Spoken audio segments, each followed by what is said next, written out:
Bonjour tout le monde. Donc aujourd'hui on va faire la dernière fonction des fonctions de suppression des éléments dans une liste doublement chaînée circulaire.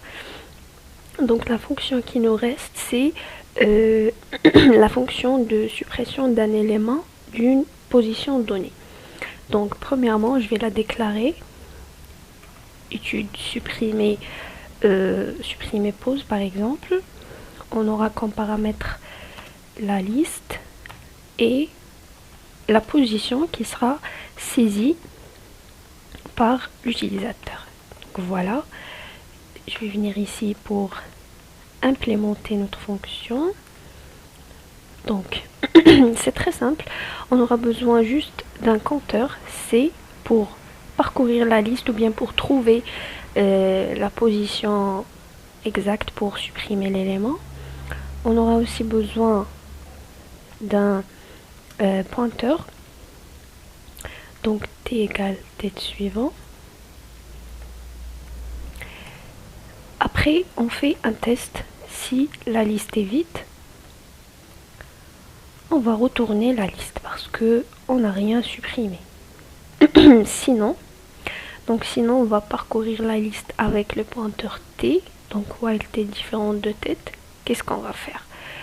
Donc on va chercher la position. Donc si c égale pause, qu'est-ce qu'on va faire? On va supprimer le t. Donc l'élément à supprimer c'est t. Donc on va faire juste un petit décalage. Donc le t suivant, donc l'élément qui vient l'élément qui vient après t, donc son précédent sera le précédent du t. Donc pour éliminer le t, donc t suivant précédent sera t précédent. Et l'élément qui vient avant t, son suivant sera le t suivant. Comme j'avais dit, pour éliminer le t ou bien free t. Donc voilà. Et après, on retourne la liste, bien la tête de la liste. Donc après, il faut incrémenter le t et le compteur c. Donc t égale t suivant.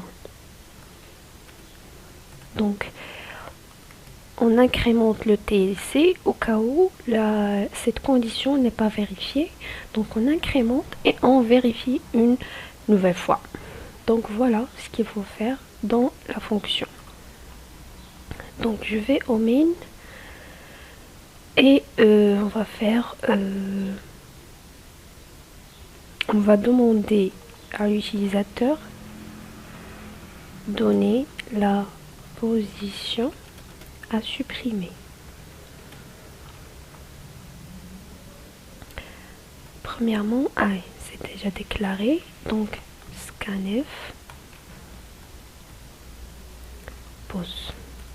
Et maintenant je vais appeler la fonction supprimer pause de L1 et pause. Après je vais faire printf après suppression pour bien visualiser le résultat. Et on va afficher notre liste.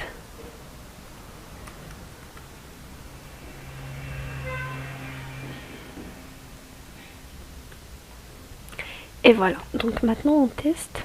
J'espère que il n'y a aucune erreur.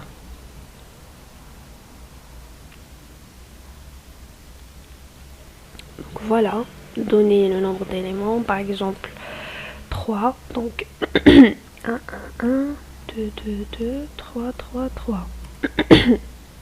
Donc on a c'est 1, 2, 3. Donc par exemple, si je vais supprimer le deuxième élément, c'est 2, 2, 2. Donc la position c'est 2. Donc après suppression, on aura ce résultat. Donc il n'y a aucune erreur et